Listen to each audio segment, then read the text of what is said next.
Hello, everyone. Welcome back to the Hormones and Harmony podcast. I have another amazing episode for you with a very, very special guest. Her name is Alexandria Maria, and she is the host of the recent retreat that I went on.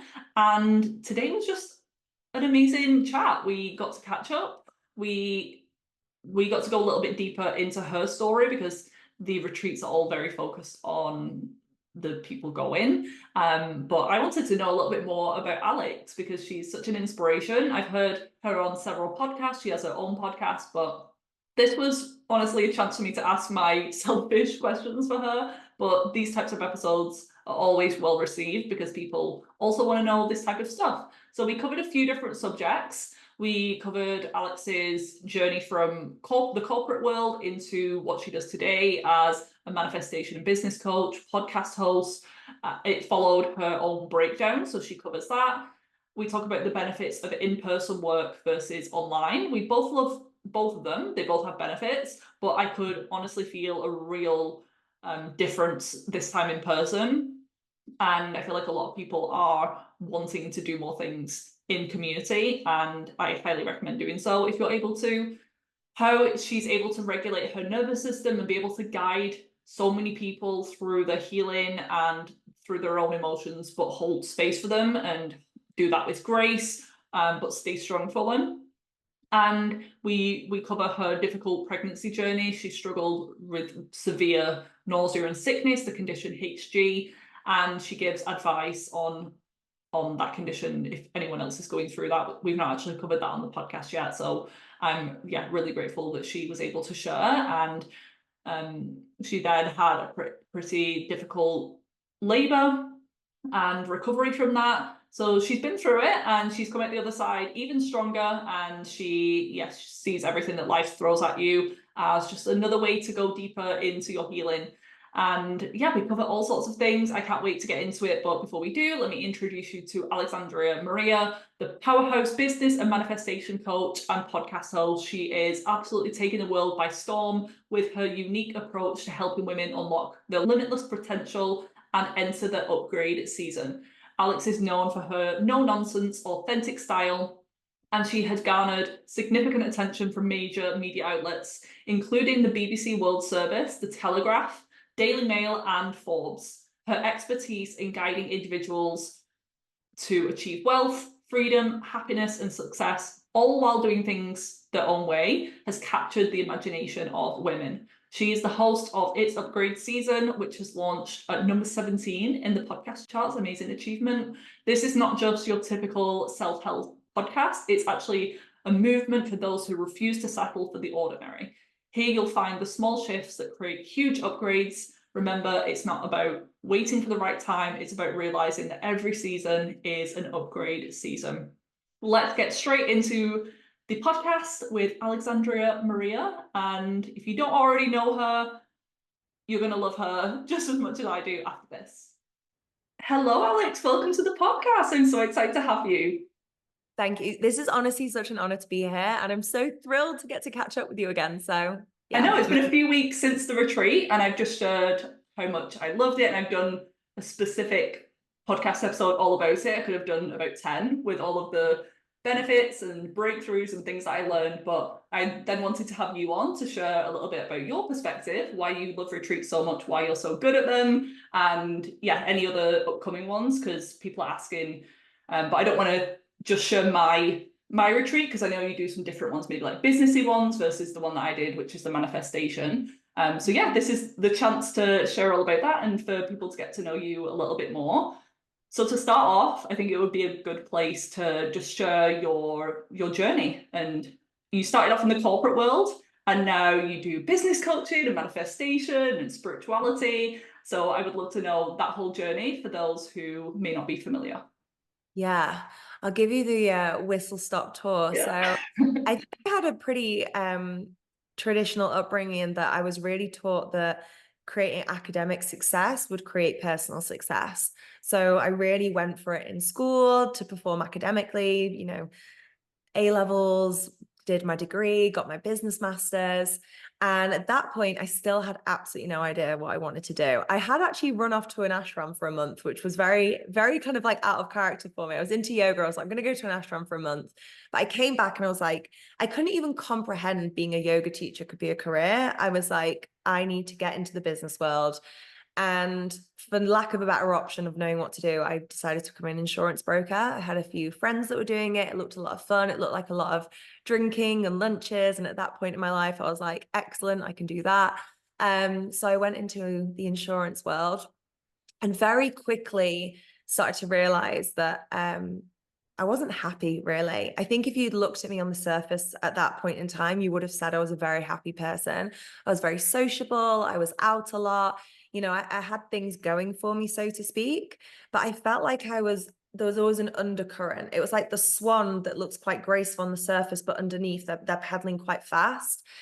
And it all accumulated one weekend when I'd gone up to Manchester, I'd gone to see my parents. It'd been this really calm weekend, and I'm getting the train back to London. And on that train, I started to cry, but I couldn't stop. It was like full sobs, full body sobs, just couldn't keep myself together. And I really feel like I'd been holding myself together for so long. And it was like all those papered up patches and all those temporary fixes I had put on things suddenly burst at the seams, and I couldn't hold it in any longer. So I was like, okay, I've got the Sunday scaries. We've all been there. Sunday scaries. Monday will come. I'll get my shit together. I'll be fine. Monday comes. I'm still crying. I'm like, what do I do? Like, who do you call in this? No one tells you if you can't stop crying randomly Yeah. who to call. Call So I'm like, 111 okay. or Yeah, exactly. So for lack of a better option, I got to Tuesday, I'm still crying. I call the doctor and I say, hey, started crying on Sunday and haven't really been able to stop. Can't get myself into work.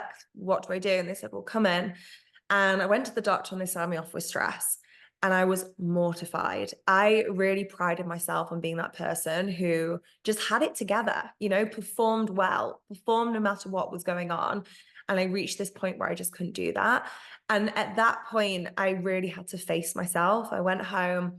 I lay in my room. All my friends were at work, you know, with their normal lives. I didn't have friends who weren't in the office 9 to 5 during the midweek whilst I'm having my nervous breakdown. So I'm literally just lying in my room. And I had to take self-inventory. I had to look at everything that I'd created and really realize that I hadn't created it out of a heart-led desire for that to be my life. I hadn't created it out of this was what I really wanted.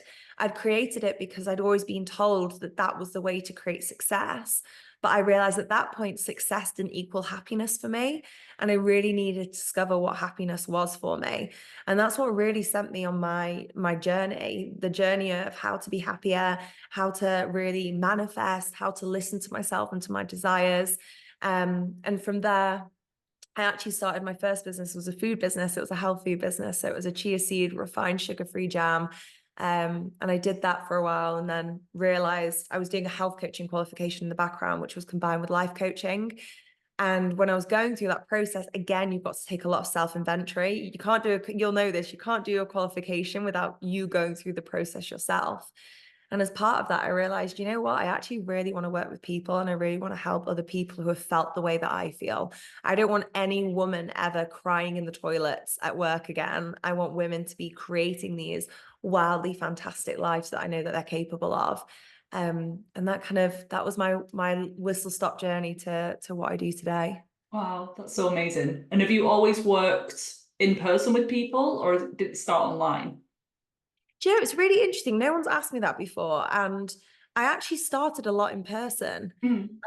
One of the ways I built my business on Instagram, and I always used to do in-person workshops. And actually, it was only, I started my business in the October, November time before the pandemic hit, which was like February, March. And I was doing a lot of in-person masterclasses, and that was really helping my business take off. And then the pandemic hit, which is where I went fully online for a while. But yeah, I've really felt the pull right from the get-go to be in the room with other women. And what do you see the benefits are? Because it's obviously amazing being able to connect with women all over the world from your laptop and just the ease of rocking up to Zoom and all of that. But I agree, because my business is pretty much 100% online at the moment, but I've just been really craving and missing the in-person experience. And I can definitely feel and see the difference with results from that. But I would just love to know, from working with clients in person versus online, what benefits do you see? Oh my gosh, so many. Let me start by saying I love online. Like you said, we can connect all around the world. You can rock up in your pajamas and have an amazing healing session or nutrition session or whatever it is you're focusing on at that point. And I just think there's something different when you're in the room with other people. You can tap into other people's energy in just a completely different way. And also, there's a deeper level of healing that happens because you're in the energy of other people.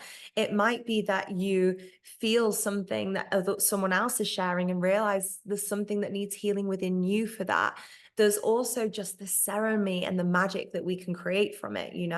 So when you're in the room with me, we have sense, we have sound. It's a very multi-dimensional experience versus being sat in your office, in your usual space in front of a screen. And it's really hard to put into words, honestly. I'm trying to put it into words, but it just takes things to such a deeper level. And the magic that comes out of that is just, it's honestly next level. It's the transformations that occur when you're in the room with other people. And I know this as someone who attends in-person things a lot as well. I love online, but in person is just a whole new depth. Yeah, it really did shock me, just the when we were walking up to the, what do we call it, the Charlotte? Mm. We were walking up to do the workshops and the meditations, and just being saged and cleansed, and everything was just so peaceful and still. And then you can really feel the energy. And I did a recent Instagram reel on, it's a common saying, but you can't heal in the same environment that made you sick. And I know that that was just like a 5-day retreat, but there is the power of switching up your environment, because if you're in familiar surroundings, or yeah, you've just been maybe working all day in your office and then you hop on a call, you can obviously get amazing results still. But if you literally like take yourself, for some people it's like halfway across the world, and put yourself outside of your comfort zone a little bit and be surrounded by other people's energy. And I feel like just for women, being in community is even more powerful, because that's like how we're designed to live. And everyone's Yeah. so very separate now, especially mothers. I do want to talk about your experience and your motherhood journey so far. But yeah, I agree with everything that you just said, and just being able to witness the other women's healing journeys was, yeah, extremely like powerful. I You're really so love that part of it, which I was going in for selfish reasons. I didn't think that I would be so touched and moved by everyone else. But then at the end, I feel like everyone realized that even though everyone had such different lives and the unique problems were different, the underlying threads were very similar. I so get this. Like, I'm Capricorn, I'm efficient, and I'm like Virgo rising as well. So, like, I like efficiency. So, when I first went into environments like this, and they were like, we're gonna do group shares, or we're gonna heal as a group, I was like, yeah, yeah, yeah. I was like, let's skip to the good part, Yeah. okay? Like, I know what I want to heal. And it wasn't that it was like, not caring about other people, but I was just like, I didn't believe that I would get much from other people's experiences. And just one of those salty slaps in the face from the universe where they're like, no, no, no, no, like this is actually going to be the greatest level of healing for you. And I think talking about a retreat experience in particular as well, you are in this different environment, you are getting away from your day to day, you are really setting a new standard of the way that you get to live and the way that you get to be in the world. But there's also the things outside of the sessions themselves. So you go into these incredible potent sessions and these big, it might be a big release, or it might be seeing a bigger vision than you've ever seen before, it might be a deeply healing session, whatever it might be. They're powerful in themselves, but then there's always the conversations on the side that happen as well, which are incredibly powerful also. And those are the things that you can't replicate on Zoom. You can't, when you're on a break from, I've done online retreats on Zoom, and again, incredibly powerful, very grateful for the experience that I had, really, really amazing. But in that breakout time, I go into my kitchen, or I go for a walk. I'm solo, I'm by myself. Yeah, you just need a break from the screens as well, don't you? Can be intense, Totally. especially on top of all of the emotional work if you're sat behind the screen. Yeah. That's also draining you a lot faster. Totally. I really do think screens drain us a lot. You know, people have talked a lot about Zoom fatigue, particularly post pandemic, where a lot more things are based on Zoom rather than in person. Whereas being in person really like restores your battery. It's a different thing. And in between, you're having those conversations and you're maybe going a little bit deeper into that work because someone's sharing something about their experience and you're sharing something about theirs as well. And yeah, I just think there's these little bits of magic. And also, let's be completely honest, like we've all been on a Zoom call and our phones to the side of us and we're like, I'm just gonna check my message. I'm just gonna have a little scroll. Or like you're trying to concentrate and you're like, okay, I really want to get deep into this meditation. And then your dog starts to bark or your partner's knocking at the door or like, and that's real life. Like, of course, like life's gonna life wherever you are. But I just think there's something so deeply profound and different about being in that kind of ceremonial space of like, this is sacred space and this is sacred time and there's nowhere else you need to be and nothing else you need to do. Absolutely. And the way that you just organized everything. At first I was a little bit confused. I was like, I'm all for it. Like, I trust the process, but what are we doing? Like, what time are we eating? What are we having for tea every day? I'm Virgo as well, so I like the details.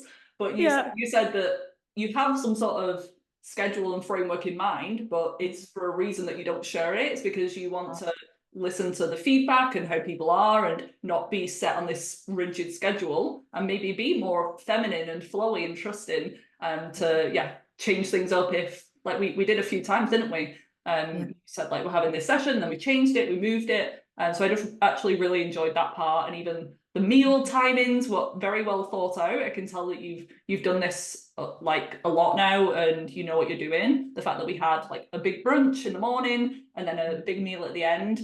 At first I was a bit worried about that, but it was absolutely perfect. So yeah, I just feel like the way that you've designed it, and I said to Vita at the end, because I know she's like your sidekick, it was honestly amazing. And I know you've done a lot of retreats and workshops yourself. You're constantly evolving and growing, which I love. And I just love to know some of the things that you've tried, some of the things that you've learned, and big breakthroughs that you've had for yourself over the years.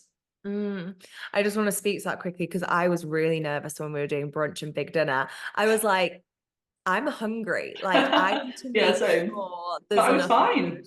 I just had a Yes. little snacky thing in the morning, and then I like filled my boots with the pancakes and the oatmeal and the fruit.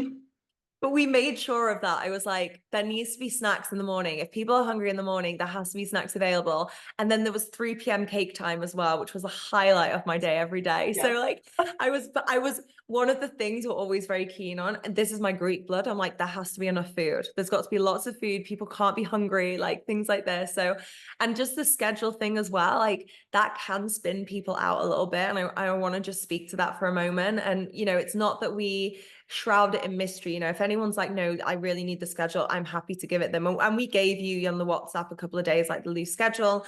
I think what's really important is, you know, I have all the sessions planned ahead of time in terms of the retreat. And we have this arc, this journey that we take you on, and it's incredibly intentional, like which session follows which, what session follows what energy we're curating throughout the day. And like I said, there's a whole new level of depth that happens when you're in the room with people. And some of those sessions can be explosive is the word I would use. You know, like we had this release session and the rain was pouring and there was thunder and there was so much energy around us. It was like such big energy. If I've got another thing on the schedule after that and I'm like, the Be girls like don't rushing need, us, like, come on, finish yeah, crying. We have yeah, to go in 10 rushing minutes. any of the rushing, like, or like another big energy thing, and you're like, that was a lot for me already. I actually think it's irresponsible for me to do that. So I do like to maintain tapping into the energy of the group and keeping a bit of flow. I think the other thing I'll just say on that is like, and this is great tips if you're running retreats as well, if anyone's listening and they want to run retreats, but in terms of the schedule, you know, a lot of women spend a lot of time in their masculine energy. A lot of the women in my world are business owners as well, you know, so that naturally requires a bit of masculine energy. There's nothing wrong with our masculine energy. We have feminine, we have masculine in terms of the energetics.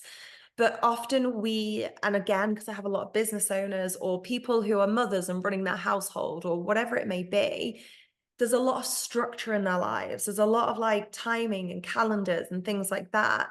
And it's a different experience to be in an experience where it's like, I don't need to worry. I can just know that I'm being held and supported in this experience. I just get to show up. I just get to show up. And yeah. How did it feel? Was it really good? Even having Vita on, we had a WhatsApp group and everyone was even active before we went in there, so we could kind of get to know each other. I met one of the girls when we travelled in together from Parma, so that was just really nice. And then just having Vita on the WhatsApp group, she was really keeping everyone organized, so I could turn my brain off because I didn't need to know. She was like 5-minute reminder for this, here's what to bring with you, here's where we're meeting. And yeah, it was just so relaxing to my nervous system to have like someone telling me what to do for once. I love that. That's our intention. So I'm glad that it actually translates. And sorry, I feel like I went so off track for your question. Oh no. Your question was about my retreat experience Yeah. in terms of ones I've been so yeah, on. the things that you've learned and what's been the most effective for you, if you've had any big breakthroughs, learning lessons about yourself. Yeah. I think I'll share one that I shared with you just before we came on, and that's really trusting that your experience is going to be what it's meant to be, and what's going to show up for you is what is going to show up. So, you know, if you go into a retreat experience and in the weeks before your life starts to fall apart, that's no coincidence. If things really start to bubble to the surface, that is no coincidence. Like, all these things happen for a reason. So I've had that happen quite a lot, where by the time the retreat comes around, it's not particularly convenient for me to be going. And I know that's the exact reason I need to be there and I need to be in that space. But the one specifically that I shared as well, in terms of just trusting your experience, was I went to one recently and we had some friends who were on the same retreat with us, and they'd had their own experience getting to that retreat, and it'd been quite intense in terms of energy, and I'd been really excited for it. We'd had quite a calm landing, so to speak, into the retreat experience. It's the first time me and Jake were away from our little one. It was time just for the two of us, and yeah, I was really excited. So day one, I'm loving it. I'm like, this is incredible. This is amazing. It was actually a tantric retreat. I feel like I need to give context. So, you know, kind of a new world for us, but like, we're like, okay, this is amazing. Day two, however, I got so triggered in one of the practices. And it was this, I can't remember which exact one it was, but it was like breath work, visualization, chakras going up, sync with your partner, like, and rising the energy up your spine. Or do you remember which one it was now that I'm talking about it? It was this whole spinal like activation thing. And I am like, I can't take in one more piece of information. I can't concentrate on 6 areas at once. And I'm like, I'm trying and I'm trying. And then I'm like, the voice starts, you're letting Jake down because you can't do this. And the perfectionist went absolutely rampant on me. And afterwards, I just had this big cry, and I just let myself have this big cry.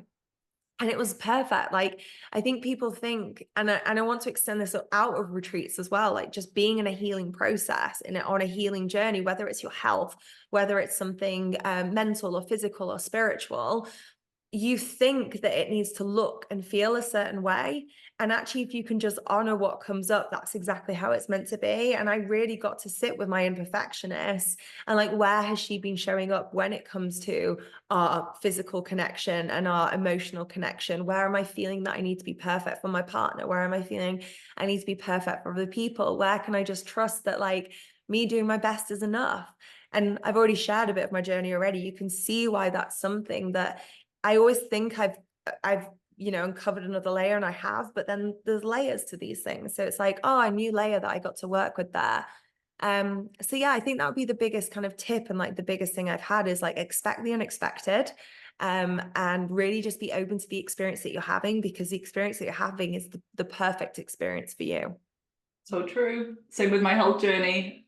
There's been so many times that I was like, right, I'm healed, I'm good. And then it crashes again. And then I was like, why me? Victim mode. And my mum would always say, my mums are always right. She was like, this is happening for a reason. You're going to be able to help people. And I was like, shut up, mum. You don't know what it's like. And I'm like, mum, you were so right. Make me listen to you next time.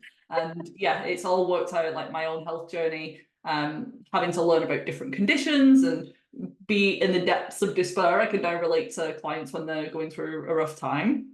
And yeah, I love like what you shared and the perfectionism. Would you say after that experience that has cleared, or do you still feel like that is something that you're going to have to keep working on because it's such a deep thing within you? I've learned certain things not to clear necessarily, but to work with.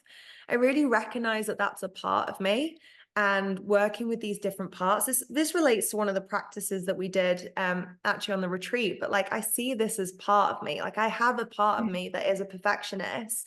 And when she's piping up, I need to soothe her and be like, I love you, you're great. I see what you're trying to do here. But also like you're not gonna drive the car. You're not gonna be like making big decisions for me right now. Like I'm gonna be making those decisions.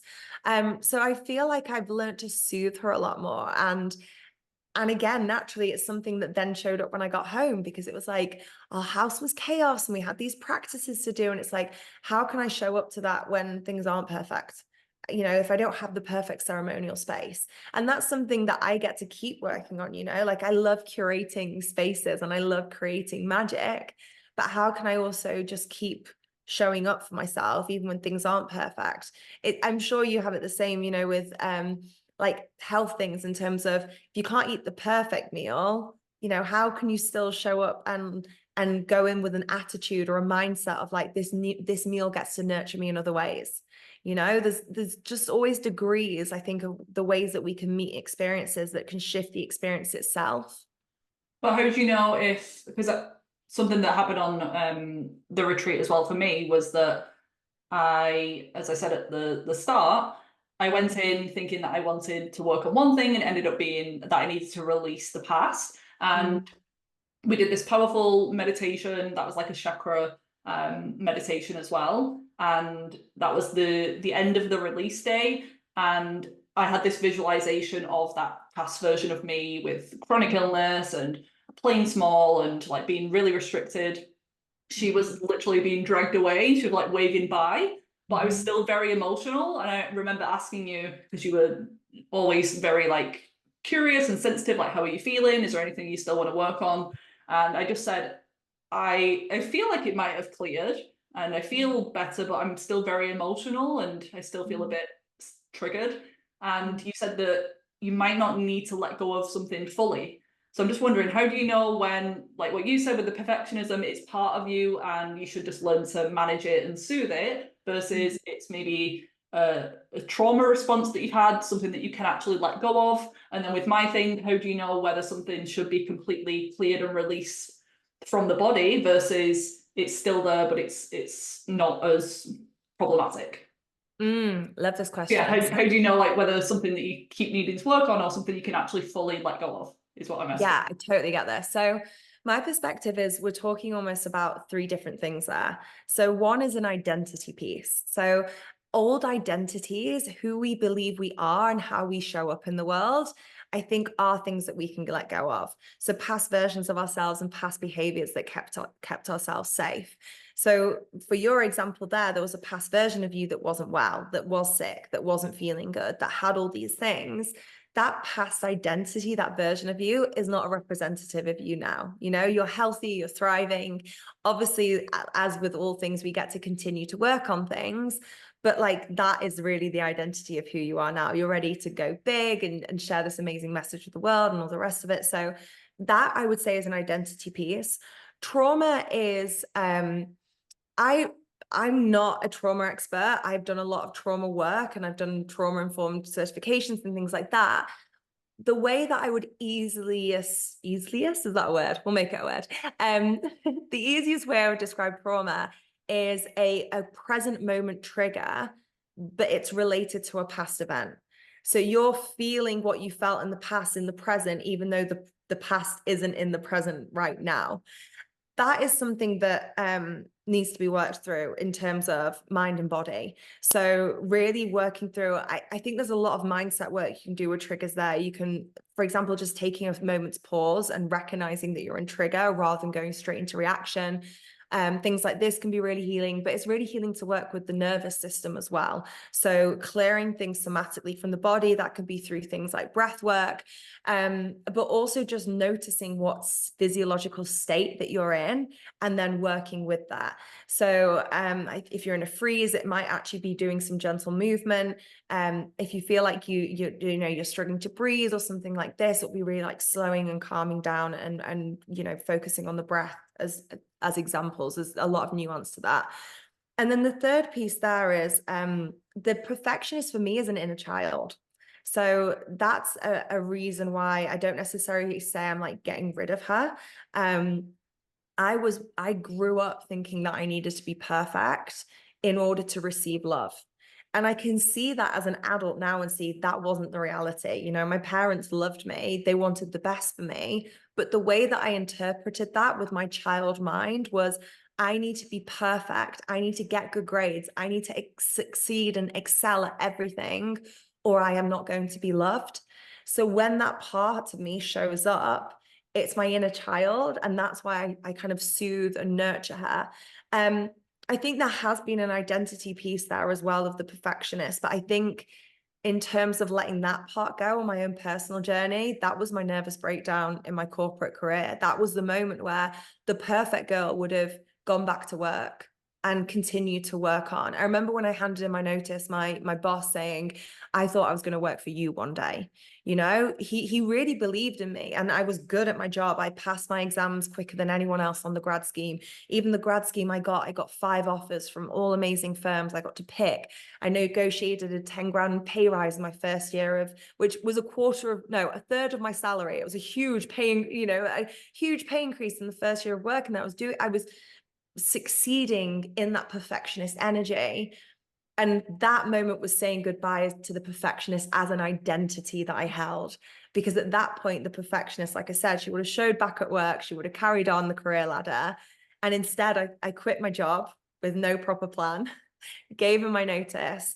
I started a business in an area I had no idea on. And when people were asking me like what I was doing with my life and wasn't I scared, I said, I used to work in a bar when I was at uni. If worse comes to worse, I can get a job in a bar.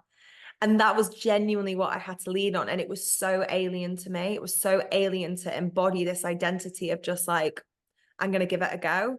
So does that answer it? Yeah, I feel but would there never be a case where you could like clear and shift that limiting belief of like, I have to be perfect in order to receive love? And that can you like shift that completely? Completely. Like, I don't think that's a belief that I hold anymore at all. Like, I feel like I get to show up pretty imperfectly in my marriage and to my parents as well, and all these different areas, even my podcast, like I show up in my imperfection consistently. So I feel like I've cleared that belief.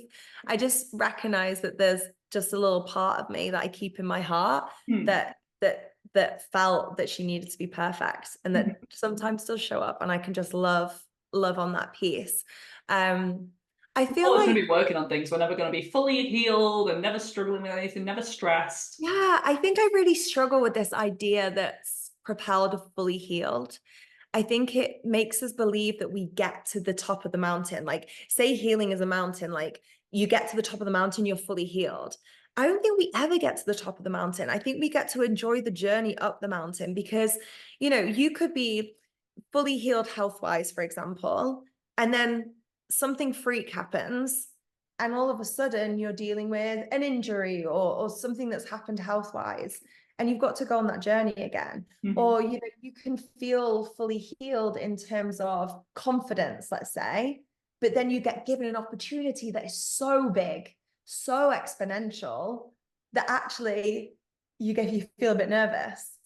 And I think that's very normal and that's very natural. I don't think we reach this, I don't know, maybe gurus do, but like I think as humans on the 3D plane, we don't reach perfection because life's going to be I always say life's going to be lifing. Like, things are going to happen in life that are going to throw you off track. I think you just get to respond differently and get to a new layer with it as well. And I really love, Danielle Laporte talks about this. I can't remember the exact title of the book, but it's about heart-led leadership. Brilliant book. I highly recommend to anyone. And she talks a bit about when things rear up again, it can be very easy to go into this story of like, well, haven't I healed this? And actually, they could be showing up again for a multitude of reasons, but one of them could be you have healed this, so it's showing up again so you can approach it in a different way. Or you have healed this and you get to go to new levels and new depths with it now, you know? So it's just not seeing it in this black and white way. It's just seeing that we're on this beautiful journey up the mountain, and we just get to keep growing. We get to keep evolving without ever thinking like we need to be there, because that in itself is perfectionist. Like, I need to be fully healed. Like, I don't think that's possible. Takes the stress and pressure off as well, knowing that it's like a lifelong journey and there's not this, I'd say it's like a marathon, not a sprint, and there's not an end destination. It's a lifelong journey that you're going to go on. So yeah, just enjoy it. And there's no such thing as 100% perfect health as well. I always preach that on my podcast. I love that. And you know, also it's really, really interesting, because I would also say, and this, you know, I know we're going to talk about the pregnancy journey. I would say, have said before I got pregnant, I was the most aligned. I was just in like full dream life mode, like things couldn't get better. And now I look back and I'm like, oh, she didn't even know that there was a whole new level available to her. And again, it just shows that lack of linear journey in a way. Like, sometimes you need to feel like you're going backwards to propel so much further forwards. So even when you're in that moment where you think, you know, this identity, for example, that you're in right now, you might be like, this is the ultimate me. But in 4 or 5 years' time, you might be like, oh no, I'm ready to go again. I'm ready to shed some layers of this, or something might change in your life and something shifts again. So I think we get to just like enjoy the journey of it. It can look very different to what you thought you wanted. 100%. Not being completely set on, even with health stuff again, not being completely set like, this is the way that I eat and this is like the way that I move, because things might change after pregnancy or 5 years time. Your body might need different things. I love that. Just learn to go with the flow, which is something I'm continuously working on. But I do want to talk about your pregnancy journey and your experience of motherhood so far. We got to meet your husband and little Leo. I think is he just turned 2? No, he's just over 1. He's just very big. Okay. And he was lovely and smiley and coming seeing all the ladies and pinching some of the lovely food as well. So I love seeing him. But I know you've had a really rough time in your pregnancy. You struggled with, we're not going to try to pronounce it today, both of us struggle, HG, which is extreme persistent nausea, sickness. So yeah, I'd love to just have you share your experience on this platform, because we haven't yet spoken about it on the show. And if anyone else is struggling, even with morning sickness, which I know isn't the same, or HG, I would love to have you on as someone who's been through it and sharing any words of wisdom and what helped you, if anything. Firstly, I mean, if anyone is listening and going through it, like, just my heart goes out to you, and I just want to give you the biggest hug in the world, because it is, HG is just a brutal experience. I think the best way that I can describe it is, and I remember seeing this on a HG charity post, not this exact example, but something like this, and I was like, they've nailed it. It's like having seasickness combined with the worst food poisoning of your life, combined with the worst hangover of your life, whilst you're on like a spinny fairground ride, all at the same time, 24 hours a day. I can't even imagine it. Like, just one of those on their own is awful. Yeah, and that's what it felt like having HG. I just felt, so, you know, I would get up in the morning and I had to sleep slightly upright because so nauseous, I couldn't lie flat. So I'd sleep slightly upright, and I would sit up in the morning, and just that movement alone would make me feel sick. It was just so extreme. The very first week I found out I was pregnant, I didn't feel sick. First week was great. I went from being in absolute shock to, this is the best thing ever, I'm just going to embrace this, what a gift. The second week I started to feel a bit nauseous, and as the week went on, it really increased to the point, very quickly, within 7 days I fainted at the end of the week, and I was like, I'm not well, like, I'm really not feeling well. Something that often happens with HG as well, you get very low blood pressure. You can feel quite dizzy when you stand up and you move suddenly. And I was experiencing that on top of the nausea. Obviously, with the nausea, you're not eating a lot either. It's really difficult to get food in you. It's often very difficult for women to get any fluids in them either as well. It's very common for women to need IV or rehydration. So I reached that state quite quickly. Luckily and not luckily, because I wouldn't wish it on anyone, my sister had HG as well. So she was really helpful in saying, find a doctor who knows about HG, because they'll be able to advocate for you. They say it's rare. It seems to be increasing, or maybe it's just because it's in my awareness now. I see, a fair few women struggling with it. But you need a doctor who understands HG. You can't go to just like a normal doctor. I had some horrific experiences with doctors. I had a doctor actually in the UK telling me to try ginger. Probably the worst thing you could tell to a HG Like you've not person. already tried every single ginger I food mean, capsule out there. literally, like I ordered everything ginger in like Yeah. the first week of sickness. And also HG is so extreme, like it can be hard to just even get anything in your mouth.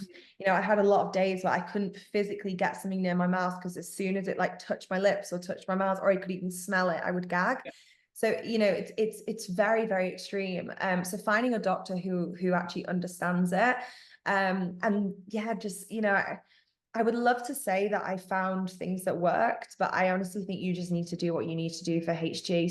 Some tips I would give is just, and again, if you're around someone with HG, is not wearing anything scented and just getting rid of anything scented around you can be massive nausea triggers. Not mentioning specific foods, and like knowing what their safe foods are. So like my safe food for a long time was just dry Rice Krispies, just dry. It's probably the least flavorsome thing you can think of. If you actually think about it, like, and that was probably Like why, puff balls of air. literally, that was like the most I could manage most days, dry Rice Krispies. So like, just knowing what their safe foods are. Medication is actually something that often helps women with HG. I tried a lot of holistic things. I was going to acupuncture every 72 hours. I tried an electric shock band. I tried pressure point bands. I tried a lot of things. For me personally, not many of them helped. Low stimulation definitely did help. So like keep lights low. I couldn't have loud noises, loud music, anything like that. Screens are a massive trigger, so staying off screens.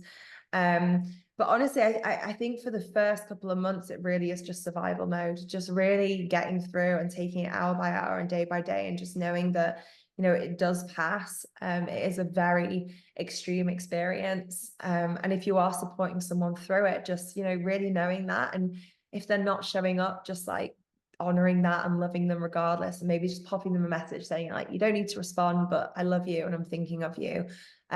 Because it really does just strip the life out of you, to be honest. These are the exact times and situations where medication can be a godsend. That's why we have like hospitals and things like surgeries that are absolutely needed and necessary. And even on the food piece, you just have to get in whatever you can to just like get enough calories in, basically. Totally. And it's really interesting you mentioned that, because weirdly enough, I had a doula who I'm going to give a really bad description of what a doula does now, but the way that I see what a doula does is they really provide care for the mother prior to labor, in the labor journey itself. And often doulas will offer a little postpartum care as well to the mother. They really do see you through that journey. And my doula was a really, really wonderful woman based in Austin, highly, highly holistic, very, very holistic. Really focusing on natural remedies and natural solutions. She took my placenta, for example, and she actually encapsulated it herself. She's that level of like incredible. And she's had HG during her pregnancy, very extremely. And she's had to take medication. And I just share that because, even for the most holistic of holistics, sometimes actually the medication can be life-saving both for mother and baby in HG. And you're so right, it's one of those occasions where rules go out the window a little bit. And with food, it's like just get whatever you can in you. And everyone's experience is very, very different. Like I definitely did go through patches where I could eat slightly healthier, and when I could, I would. And I was grateful for that. But put it this way, post-pregnancy, I was so excited to eat all like healthy, As soon amazing as you food. had Leo, it completely went. Is that what Yeah, happens? pretty Wow. much, pretty Wow. much. And I couldn't believe that was the way it was going to be. What I will say is it's impacted me mentally and physically still in so the ongoing repercussions post-birth. I was very weak physically. I couldn't exercise for 10 months. Very, very weak physically because you lose your muscles and pregnancy does enough to your body as it is. I would still have triggers. So I would probably say, you know, Leo's 15 months now. I'd probably say I could only really start wearing perfume the past month or two. There was certain smells I could wear like in the past year, but any strong smells still I found quite difficult to deal with. Certain trigger foods I've just had to like slowly reincorporate without feeling triggered by them. But the nausea itself and your kind of appetite in general does return so quickly, which is wild. But I just wanted to mention the mental and physical aspect because I know that was my experience, but there are mothers who do struggle afterwards with what feels like HG, but is actually a mental or physical imprint. And you know, we talked about trauma, but a trauma imprint in the body from the experience itself. Yeah, plus like the physical depletion. I'm sure there was like nutrient deficiencies, and you probably have to recover from all of that. Plus the postpartum period as well. Hormones are all over the place. Your body's depleted from that.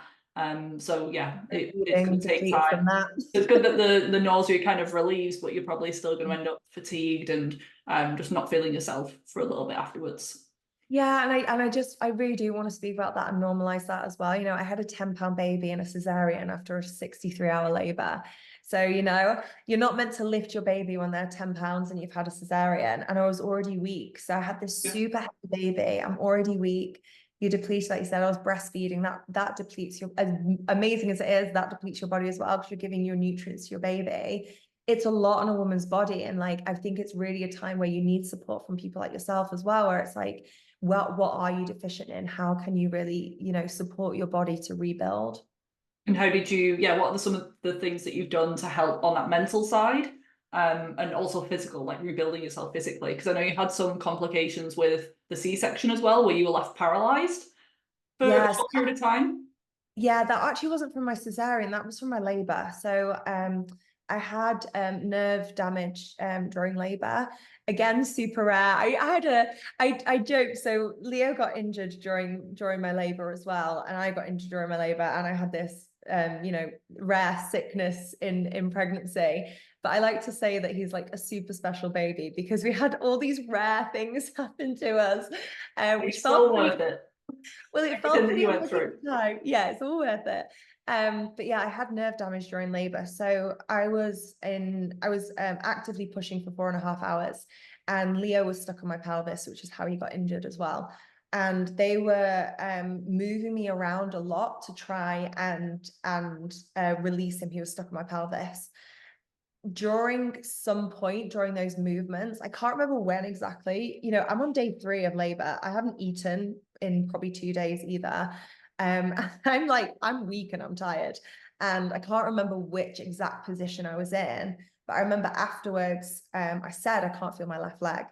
And I had a light epidural at this point. I say light because I could still feel things. I could still, for example, I was laboring on all 4s at some point. I could move. It wasn't like complete numbness. I said, I can't feel my left leg. And I was very, very swollen. They said, it's the swelling, it's the epidural. And I said, no, something's happened. I can't feel my left leg properly. I can't move my foot. And no one believed me. Like, and I'm not knocking them because it's very, very rare for it to happen. But I left the hospital unable to use my left foot. I had foot drop, which means you have paralysis down the bottom half I had the paralysis down the bottom half of my leg, kind of from the knee onwards, which meant I could lift my leg, but I couldn't lift my foot. So every time I was trying to walk, my foot would be dragging and it was very difficult to walk. So I left the hospital in that way. I couldn't get up into our car. You know, we have like an SUV, I think they're called. Like I couldn't get up because it was too high. It was really difficult. Did they not see that you weren't lying? Yeah, but they were just saying, you know, oh, maybe the epidural hasn't worn off. Babe, I was unbelievably swollen, so swollen. They were like, maybe it's the swelling. But I called them a week later and I was like, I still can't use my leg. And they were like, you need to come into the hospital now. We need to give you an MRI on your We didn't spine. fix this when I was in there. Yeah, so a week later, I'm in accident and emergency, and they're like, "We need to MRI your spine ASAP." But no, there was nothing on my spine. It was nothing from the spinal block. It was a nerve got trapped during one of the positions, and yeah, that was slightly scary, to be honest. But I think I got movement back within about 8 weeks, which is actually really fast. And then I would say more full range of movement around 12 weeks. But I still have numbness. I have numbness in my big toe and across some of my foot, but I'm not impacted in terms of movement at all. So a lot of my postpartum care looked around that as well. I was doing hyperbaric oxygen chambers because I knew that they could help healing. I was doing red light therapy, again, really healing. And I had a C-section and things like that as well. So it's great for the scar and the wound. Hyperbaric's great for wound healing as well. I was doing acupuncture. I was doing physical therapy for my leg, obviously, repeatedly. And then in terms of more general holistic postpartum health, I have worked with an expert. I had an expert and I said, I want to feel really good again, and I don't. So I did all the tests. I did the stool test, which is always a glamorous day with your gloves on. Yeah, I did a full MOT earlier this year. I was just like, take whatever. Yeah, got to do it. I went and had all my blood drained from my body during all the blood tests, and I did all the things, did all the testing. I think the testing is, and I loved, that you talk about this. It's so valuable because like you're stabbing in the dark sometimes, unless you really know what your body needs in itself. And I've had my own experience of that in the past. I remember I was taking a probiotic, and I worked with a nutritionist, and she did some testing, and she was like, you have too much of that already. You're making your symptoms worse by taking that. So yeah, I worked with an expert, and she put me on a supplement regimen. I took peptides as well, which really helped in terms of rebuilding muscle and supporting my body to get strong again. I work with a personal trainer. I really believe all in the my things. Yeah, if you can't tell already, like I just think if like, and I know there's financial variance here, I completely honor that, but there's always different ways and means of things available, whether it's a membership, whether it's listening to something like your podcast, whether it's working one-on-one with an expert or doing an online program or a masterclass. I really just got experts around me, and I was like, I want to feel good again, and I want to heal, and I want to work through this. And I did that. And, I am still doing it as well. And just other things, like really look at my nervous system post all that my body and my mind went through. It's been really helpful. And again, it's a healing journey. And am I 100% where I want to be yet? No, like I definitely still want to get stronger, and I want to feel more life force energy, I guess is the way that I would put it. But I'm really proud of where I'm at on the journey that I'm on. And what are some of the day-to-day things that you do now to regulate your nervous system? I know I asked before we hit record, but I just said how I loved that you were able to hold space for everyone. And I just, at this point in my journey, I just wouldn't be able to do that emotionally. I was just emotional the whole time anyway. But whenever someone was sharing what they were struggling with, I was just crying my eyes out. And I just felt like I was taking on their energy sometimes. And you stayed strong, very empathetic, gave amazing advice, but you weren't triggered and hit and knocked down by everyone's stories and emotions. And I just really loved observing that. And I would just love to know how over the years you've managed to maybe expand your nervous system and be able to deal with that. Yeah, I love this question. No one's ever asked me this before, but I think it's really important as someone who holds space in that kind of environment. I wasn't always like this. I remember the first time I went into a breath work, I was working with an energy healer who was my mentor at the time, and a lot of people were having big releases in the room, and my whole body was physically shaking. And it wasn't mine, but I was taking everyone's energy, everyone's emotion. I was a mess. I remember going into it afterwards and saying, I can't do this. I can't be in the room with people releasing in this way. Like I'm a mess. And she really taught me what it means to be an empath, and to feel other people's energy and emotions like a sponge, and to take it in as your own. And I always remember her explaining it to me. And got some microdose of mushrooms as the only way of doing it. I've got a jar on one hand, and I'm holding it out to you. You get to decide whether you pick up that jar or whether you let me hold it and you observe me holding it. And I had to learn to not take people's jar for them, but to actually be the observer in order to support them the best way that I could support them. And it's taken practice. And there's times still where I don't manage it, you know. I'm human, I'm a work in progress. But in terms of holding space, I've really learned to sit and be in my body and be in my experience, so that I can be an observer and a listener, and I can hear them fully without being in my emotion. Because when I'm in my emotion, then I'm putting my own lens on it. I'm putting my own way of seeing it. I'm putting my own feelings onto it. And actually, I'm here to support. I don't know why I've got a thumbs up, but I'm here to support them. I'm here to support them on their journey and to support them on their healing journey. So it really allows me to do that. But it has just been a practice of recognizing like they're in their emotions. And also the other thing that I would mention here is like we often go to fix for people.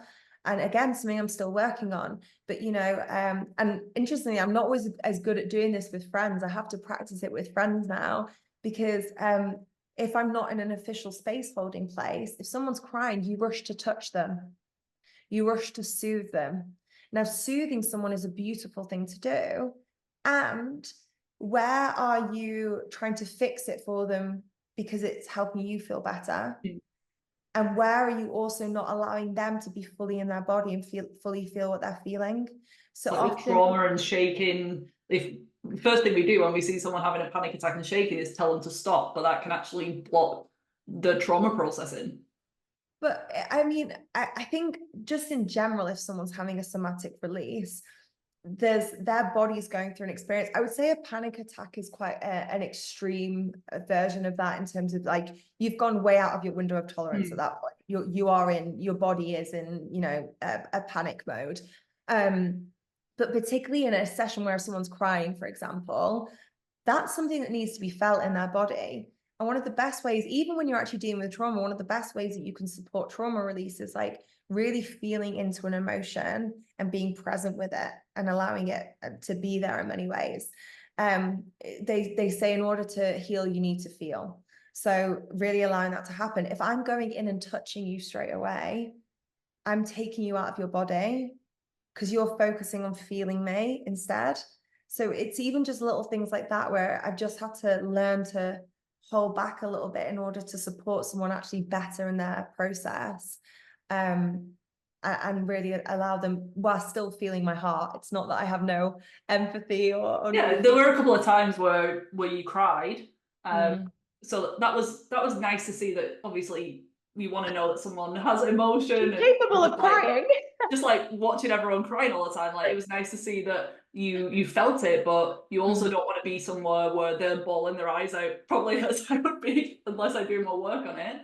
Yeah. Like I do a good job with clients and I'm used to that now, and I have a really nice balance where I only see a certain amount of clients a day, and I make sure to like work on myself and have Reiki and energy work to balance it out. But being in person again, I'm not used to that currently. I work online, so I feel like having that barrier is beneficial. So in person, just being around all of these women, I did feel and pick up on the energy. I feel like I am an empath as well. But yeah, I feel like as the host of the retreat, I appreciated how you were able to stay strong and you weren't you weren't like affected in that way by everyone else's emotions and stories.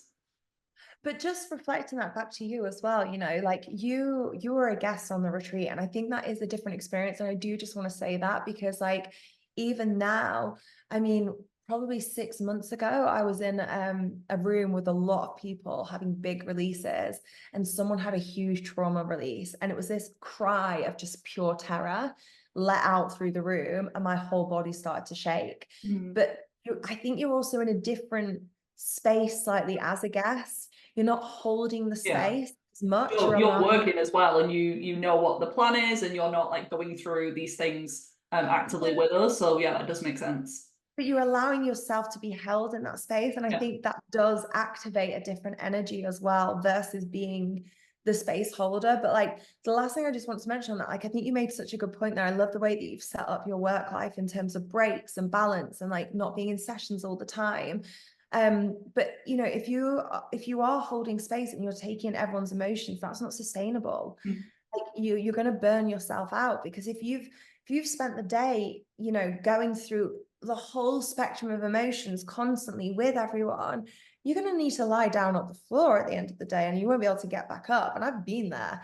So just for the longevity and the support of your own self and what you do, you know, it's really important. But I love the tips you gave there in terms of like creating spaciousness. Very similar. I have a week on and a week off in my calendar of calls. So I have calls on one week, the other week I have completely clear gaps between calls as well. I remember my first coach told me to just like do 10-minute gaps between calls and back to back my calendar. So I did it and I never did it again. Minimum 30 minutes between mine. Yeah, and do you know, I actually a therapist years later said something which has always stuck with me as well, which is just in terms of a general balance.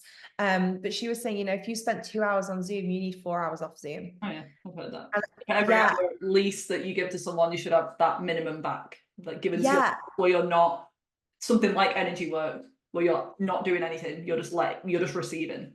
yeah. So you asked me about what I do day to day to serve my nervous system. You know, like a lot at the moment right now, there's a lot going on in my house. And like, I will not lie, there is times where I'm like, you know, I even had it earlier this morning. I was like, I cannot take another drill. Like that drill is so like jarring to me just constantly. And then the dogs are barking and then my son's banging shit on the floor. And I'm like, you know, Like those things that they have to go through in the army, you know, they have the headsets on where it's just drilling, babies crying. yeah, I'm in training right now. And I don't get it, or I don't always get it perfect. And I always just share that because I just think, you know, we're all human and we're all on this journey. But little things that I've been doing is just like really consciously taking those breaks again, doing something like a meditation or a grounding practice. I've also been reading a lot of fiction books. That's really helped me right now as well. Like, I don't know if that's an official nervous system hack, but it definitely works for me. I'm in my reading era as well. Like I got a Kindle the other month and I'm obsessed.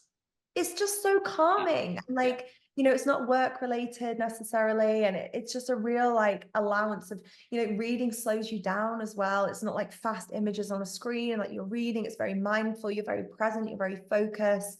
So yeah, just like reading a good fiction book's like just calming me right down right now. Sometimes the books that I read are thrillers, so maybe not the Ooh. best. No, babe, I love a thriller too. I'm Totally listening to one person. on Audible at the moment, but like it's a different kind of thrill, you know, Yeah. I no can one's in. separate myself from the story. Yeah, exactly. You know that no one's after you. Yeah. So you mentioned that now you work 1 week on, 1 week off with the calls. What else has changed now that you're a mum? And I know that the pregnancy was a bit of a surprise, but you were like, amazing. We'll roll with it. Before you were saying you were living this like dream life where you were traveling a lot and you had like, I'm sure you said before, you were living in a place that you wanted to that maybe wasn't baby friendly in an apartment, and then things completely shifted. And during the pregnancy, you were sick, so not able to work maybe as much as you wanted to. So how has your work life changed? And something that I wanted to work on the retreat was my own bit of a plan. I know you can't fully plan, but just stepping into that next version in my 30s, into motherhood, hopefully. And I am just trying to like prep my business as much as possible and prep my mindset to know what to expect and learn and get words of wisdom from women like yourself who have been through it. So I would love to know your top tips and yeah, any words of advice on things to do to set yourself up for success. Yeah. So the first thing that I would do in your business is have a plan for maternity leave and also have a plan for if you are planning on getting pregnant ahead of time, your pregnancy as well. So first trimester, obviously I had a very extreme experience, but it's very common during your first trimester to be exhausted. You know, you're growing organs. It's very normal to be exhausted growing organs. So, you know, you're growing organs, you're doing all these things, you can be exhausted, you might feel a bit nauseous, things like that can come up during the first trimester. So really just having things organized in your business in terms of support, in terms of systems in place, so it's not all depending on you. And also not depending on you showing up live all the time as well. You know, like, do you have systems in place? For example, if you create content, to repurpose content, are there things that you can do there? In terms of very practical thing, I would set up making sure you have monthly recurring revenue. So that could be, you know, in a kind of service-based business, having rolling contracts that are kind of, you know, where you have monthly payments coming in essentially, because that gives you really consistent income as you go through that process. So prior to my pregnancy, I was very fortunate. My business was absolutely thriving. You know, I think a few weeks before I got pregnant, we'd had our first 100K week. So we were really, really crushing it. But I was very on it. I was doing a lot of live stuff and a lot of that. And we did have systems in place, luckily. So we had that monthly recurring. But then again, during my pregnancy, I only did actually one live launch just because I wasn't very well. But in that launch and off the basis of the work that I'd done previously, I went into the year that I was giving birth knowing I had $250,000 coming in as it was, even if I didn't sell a single thing that year. And that was really, really calming for me to know, because I knew that I could be in labor, early days of motherhood, show up with my skills that I knew what I was doing, and I knew how to business mentor and give incredible value to my clients, and not worry necessarily about having to make lots of sales or anything like that. So monthly recurring revenue where you can get that through. And then other kind of practical tips: give yourself that maternity leave and have a plan for it. So, you know how long you're going to take. I would err on the side of longer rather than shorter. It's very tempting to take a short amount of time and forget just how much our bodies physically go through. During labor, post-labor, sorry, your womb shrinks back down, you know? So even that, I think, is a 5 or 6 week process. So giving your body just time to be in its process of coming back together post-labor, to give yourself longer than you think you need for maternity leave, and have a plan in place. You know, is it that you're going to take a full break from work and nothing's going to be running in the background? Is it that you can call in other support during that time? So for me, I had my programs running. I had incredible high-level coaches coming in and serving my clients. I also gave my clients an extra bonus on the end of all that was really juicy. So they felt like they got extra value during that time, if anything. And I knew that my business was running in the background and it was there and it was ready for me to come back to. But you just can't deny the identity shift that happens. And I was one of those women who was like, I won't post about being a mother when I'm a mother. I'm not going to change. I know who I am. Da, da, da, da, da. Another salty slap in the face from the universe. And everything changed for me. I was like, I want to be on Zoom less. I want to be in the room with women. I want to be hosting retreats more. I want to be podcasting more. And my podcast even is now all in person as well. We don't do any interviews, you know, online. By the way, I love online interviews as well. Yeah, you've made the exception for this one, so thank you so much. No, it's in like, you know, I'll be interviewed, but like I love getting to go on tour and kind of like interview other women in that space, just because of the season I'm in right now. And I really stripped away a lot of stuff and brought it back in person, but doing less. And that was just my personal journey. I know a lot of people do the exact opposite. You know, they've done everything in person, then they're like, I'm not doing anything in person anymore. I'm going all online. So I think it's just very, very personal to you what it's going to look like. But just allowing it, I definitely tried to grip a little bit. I definitely tried to hold on. There was grief as well, you know, letting go of that. We talked about identity, letting go of those past identities and those past versions of myself.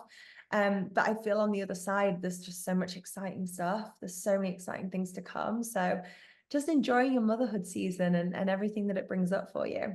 Oh, it's so exciting. I remember one of the biggest takeaways that I've got, one of the best activities at the retreat was we were partnered up, and you actually partnered me with you. And I think we were writing down all of our goals and our manifestations, and then we had to write down, or we had to say, I had to say to you and look you in the eye and tell you all of the reasons initially that I couldn't do that, all of the things holding me back, any limiting beliefs.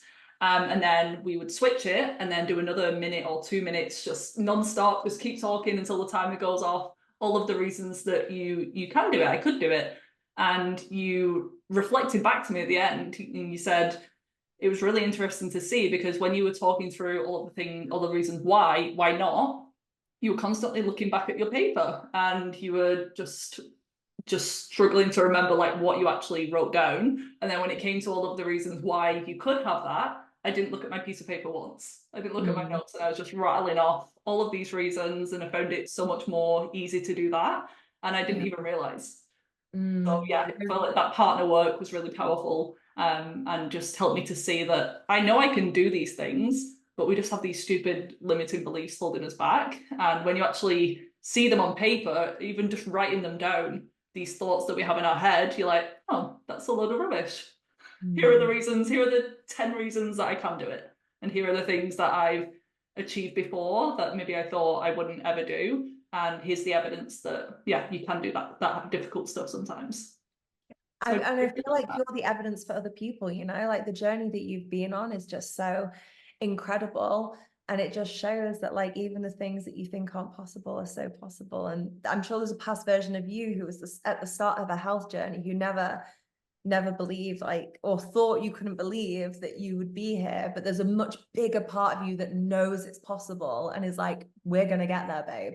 yeah, it's been the biggest blessing of my life, and it's put me on my path to help others. And when before all this started, I was kind of like asking the universe. I didn't really like wasn't really into spirituality or anything at the time, but I was like, I don't really know what I want to do. I want to like try and find my purpose, my passion. That led me to do Camp America, the trip that I initially went on and got sick. And then it did ultimately lead me to my purpose. It was a very like up and down road, but it Often the all way. worked out for the best. And I got exactly what I wanted. I love You know, that. it didn't look the way that I thought it would, but Um, that's typical. Again, often the way, often the Yeah, way. Yeah. amazing. Before I let you go, there are a few final questions that I would love to ask you. I ask every guest. The first one is something that you do daily to stay in hormonal harmony. So I know you take pretty good care of yourself now. You relied on all of these biohacks to help you recover from your injuries. But yeah, is there anything that you do daily that's a non-negotiable? It could be a supplement, it could be a workout, something that you do daily to stay healthy. Yeah. For me, a big thing is really just being more aware of my blood sugar. Mm. Um, I was definitely someone who would really experience hangriness. You know, I technically have PCOS as well, which can lead to insulin resistance and issues with blood sugar. So, upping my protein and really just being more aware of my sugar intake, or more specifically for me, it was more carb intake, has really helped. I definitely feel like I'm a more calm, even person. I feel more energized, and it's definitely supported my hormones. Love that. I'm the same. I technically have a diagnosis. Don't really resonate with it anymore. I do feel like it was just an imbalance. Like my stress was high, my blood sugar was off, my gut was unhealthy, and that's how it manifested for me. For someone else, it could be endometriosis or headaches. But it's funny because I was looking back over our messages before I signed up to the retreat, and one of my, I was like, "Tell me a little bit about the like what we're going to be doing. How much is it?" And then like the top question was, "Is there going to be meat?" I was going to mention this if you didn't. It was so brilliant. And I was like, I love that she's asked this because I so get this. Like, when there's no meat and it's just like, because, and don't get me wrong, I love vegan food, amazing vegan food, but like, girls got to have some protein in there, I or I'm know. So all many over. retreats, especially yoga and spirituality, it's plant-based, it's juices. I'm like, I can't survive.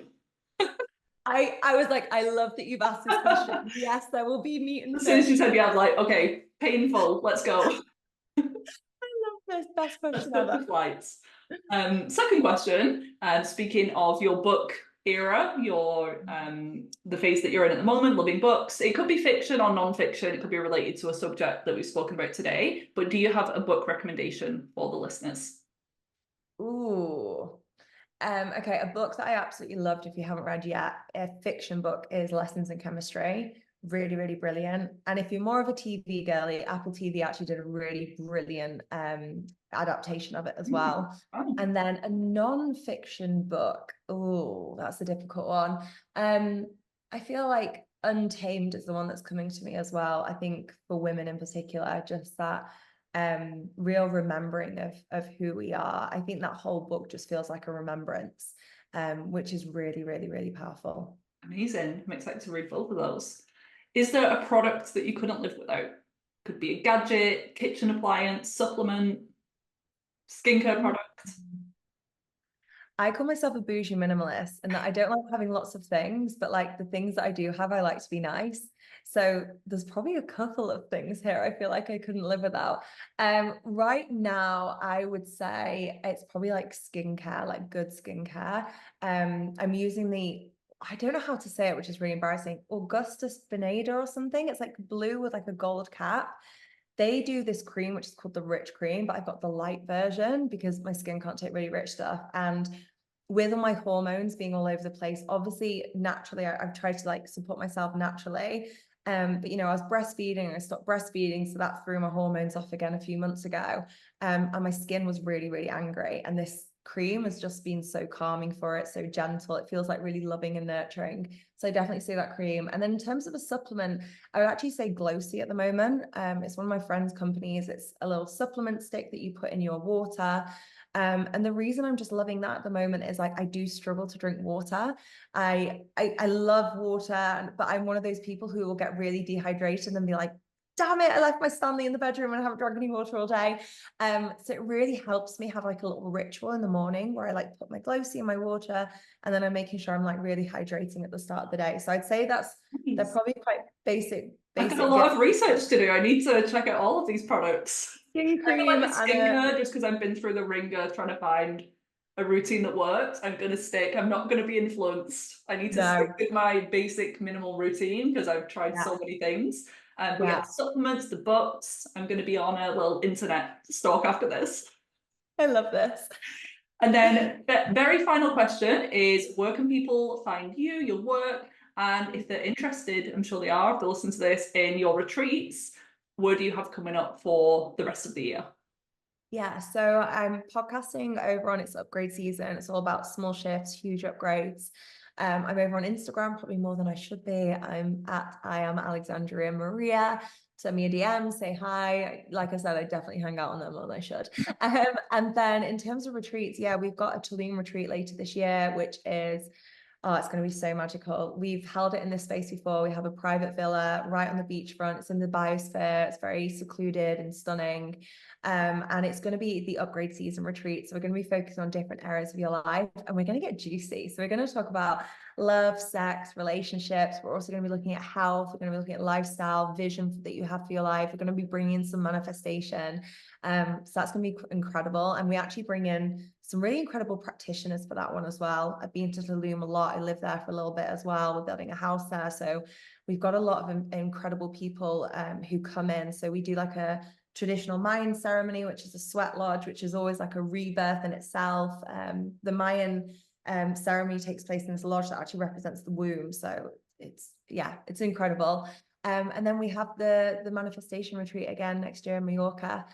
So super excited for that as well, because honestly I'm like missing you girls so much. We've still got the active WhatsApp group going, so every day there's people messaging in there like, oh my god, I had another breakthrough, like cheering each other on. So there's lots of friendships, which that was like the low. I knew that it's good to meet people and just connect, but that was like the lowest priority for me. It was like all of these other reasons that I want to go, and that ended up being one of my favorite things that I got out of it. So if you haven't already gathered from this entire episode and the other content that I've made since, I highly recommend. And I'm not just saying that, honestly, you have such a gift and you have a real talent, and I love that you're focusing massively on this area because they are really life-changing. And just hearing some of the breakthroughs that people have had, it's just amazing to witness. And I feel like it has such a knock-on effect on all of those individual people, however many were there, like 10 or 15, all of their individual lives. It's having a knock-on effect on their work, their relationships, their family, future kids. So yeah, it's just having such a widespread effect from those 4 or 5 days that we had. Thank you so much. Honestly, please keep doing them. Honestly, it means the entire world to me because they really are my work baby. I have my Leo baby and my work baby, and honestly, I just want to pour into the women that join us. And God, that group was such a gift. We had so much fun together. We had the juiciest chats together. I was having to like drag myself away from dinners. I was like, I want to just stay and hang out. And usually I'm like a 9 p.m. bed kind of girl, but I was staying up because I'm like, this is great. Same. I was literally like, Jake was like, are you going to be in bed early tonight? I was like, I'll try. But yeah, it was incredible. So yeah, I am, that honestly means the world to me. So thank you. If And thank you. anyone's stressed, because I was as well, about like the room situation, because sometimes you have people sharing rooms. That was again one of my favorite parts, just like having a sleepover every night, and just that like childhood teenage part of life that we miss. It just gets you like back in that mode. And I made like a friend from that, and yeah, it was just really really lovely, and it's really cool that you partner people up how you think that they're going to get on. And you said when we all arrived, a lot of us arrived with the person that you've actually put us in a room with. That was the synchronicities that starts happening with retreats is like no joke. And that was wild. Like we'd partnered you up. None of you knew like the partners we put in. We'd been really intentional about it. And then you were arriving in these taxis in the partners. And we were like, honestly, mind blown. But yeah. All of the work that goes into it and just the thought and the detail, it really, really shows. So thank you so much. All of that information, the links to the retreats will be in the episode show notes. And thank you once again for what you do and being on the podcast today. And I just love that I got to meet you as well. And you're such an inspiration. And I can't wait to follow your journey. I do have one more bonus question, just my own selfish reasons. Where is like the best place that you've ever visited? I know you've done a lot of traveling. Ooh. Just so I can put it on my travel list. Babe, I can't answer that. I've got so many places. I'll give you a Top list. 2 or 3 then. Okay, Tulum, magic. Like that land is a vortex. Like the way that it drops you in and like the shifts that happen is just insane. Like, so Tulum, big one. Bali, gotta love Mama Bali, like the energy in Bali. And then, okay, one last one I'll pick. I'm Greek, so Greece. Love Greece. The people are so hospitable. Lots of amazing grilled meat. So you've got your protein. Food's delicious. Yeah. It's a non-negotiable. I'll try the food. The food's fantastic. You need to go. Amazing. Thank you so much, Alex. And yeah, I can't wait to see what's to come from you.